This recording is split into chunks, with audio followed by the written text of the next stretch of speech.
BNP chairperson Begum Khaleda জিয়ার শারীরিক পরিস্থিতি নিয়ে ব্রিফিং করছেন দলের মহাসচিব মির্জা ফখরুল ইসলাম আলমগীর। সরাসরি যাচ্ছে। আমেরিকার জন হপকিন্স এবং লন্ডন ক্লিনিকের বিশিষ্ট চিকিৎসকেরা তার চিকিৎসা করছেন। গতকাল রাতে তারা একটা মেডিকেল বোর্ডে সভা করেছেন প্রায় 2 ঘন্টা 2.5 ঘন্টা ধরে, এবং সেখানে তার চিকিৎসার ব্যাপারে সমস্ত চিকিৎসকদের মতামত নিয়ে তারা কথা বলেছেন এবং কীভাবে চিকিৎসা তারা করবেন এবং সেই চিকিৎসাটা কী ধরনের হবে সে বিষয়ে তারা কাউকে মতামত দিয়েছেন নিজেদের মেডিকেল বোর্ডে। তাকে বিদেশে নেওয়া প্রয়োজন এই কথা তারা বলছেন যে হয়তো প্রয়োজন হতে পারে, কিন্তু তার এখন যে শারীরিক অবস্থা সেই অবস্থায় তাকে বিদেশে নেওয়ার মতো কোনো শারীরিক অবস্থা নেই। শারীরিক অবস্থা আল্লাহ অশেষ রহমতে যদি স্টেবল হয় তখন চিন্তা করে দেখা হবে যে তাকে বিদেশে নেওয়া সম্ভব হবে কিনা। তবে বিদেশে নেওয়ার জন্য যে প্রয়োজনীয় বিষয়গুলো রয়েছে, আপনার ভিসা, অন্যান্য দেশের সঙ্গে যেসব দেশে যাওয়ার সম্ভব হতে পারে সেসব দেশের সঙ্গে যোগাযোগ করা এবং এর অ্যাম্বুলেন্সের ব্যাপারগুলো নিয়ে যথেষ্ট আলোচনা হয়েছে এবং সেগুলো মোটামুটি কাজ এগিয়ে আছে।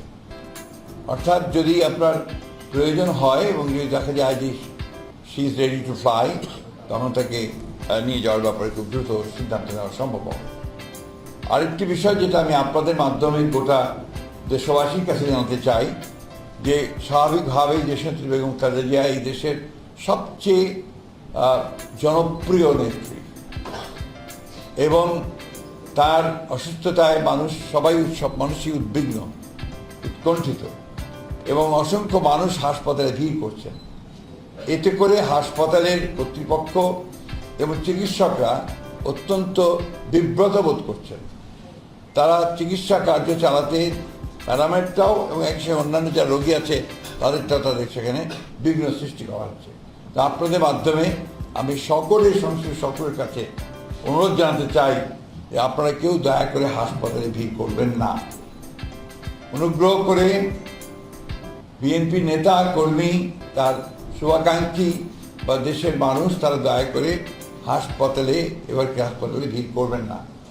আমরা সময় মতো আপনাদেরকে তার হেলথ বুলেটিন সম্পর্কে জানানো হবে, সেটা আপনারা জানবেন, কিন্তু আবার অনুরোধ করছি দয়া করে কেউ সেখানে উপস্থিত হবেন না।